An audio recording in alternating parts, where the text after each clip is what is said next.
இஸ்ரேலுடைய இந்த operation rising லைன்ல அவங்க குறிப்பாடுத்து அடிச்ச ஒரு முக்கியமான டார்கெட் என்னன்னு பாத்தீங்கன்னா, ஈரான் இருக்கக்கூடிய மிகப்பெரிய உரேனியம் கிடங்கு, the largest uranium enrichment in Iran எந்த இடத்துல இருக்குன்னு பாத்தீங்கன்னா, ஈரானுடைய நட்டான்ஸ் என்ற அந்த ஒரு ஏரியால இருந்திருக்கு.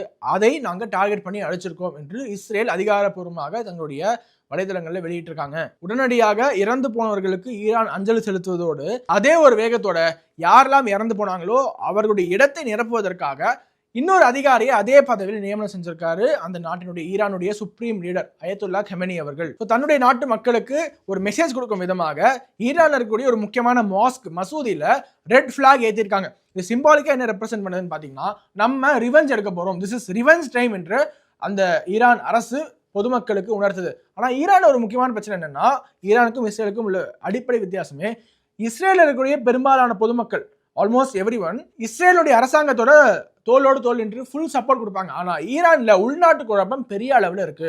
அந்த அயத்துல்லா கெமினியினுடைய ரெஜிமுக்கு எதிராக மிகப்பெரிய போராட்டங்கள் ஈரான் முழுக்க வெடிச்சிருக்கு. சோ உள்நாட்டு குழப்பம் என்பது ஈரானுக்கு பெரும் பின்னடைவு இந்த இடத்துல நிச்சயமாகவே. இதை தான் இஸ்ரேல் தங்களுக்கு சாதகமாக பயன்படுத்திக்கிறாங்க. இஸ்ரேல் என்ன சொல்றாங்க? இஸ்ரேலுடைய பிரைம் மினிஸ்டர் பெஞ்சமின் நேதன்யாஹூ அவர்கள் ஒரு வீடியோ போடுறாரு. அந்த வீடியோலேயே நேரடியாக ஈரானியன் மக்கள்கிட்டயே அவர் உரையாடுறாரு.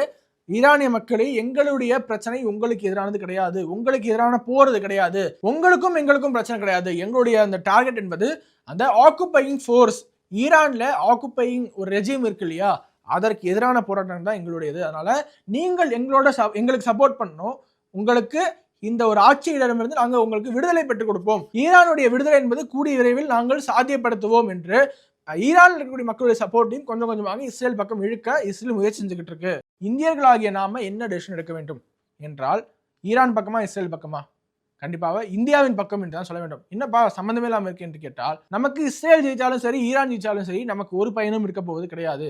ஏன்னா நம்மளுடைய எக்ஸ்டர்னல் அஃபேர்ஸ் மினிஸ்டர் என்ன சொல்லியிருக்காங்க, அதை தான் நம்ம பின்பற்ற வேண்டும். நம்மளுடைய ஸ்டாண்டாக அதான் இருக்கணும். என்ன சொல்லியிருக்காங்க இந்தியாவுடைய எக்ஸ்டர்னல் அஃபேர்ஸ் மினிஸ்டர் என்று கேட்டால், ஈரானும் சரி இஸ்ரேலும் சரி 2 பேருமே நம்முடைய நட்பு நாடுகள்.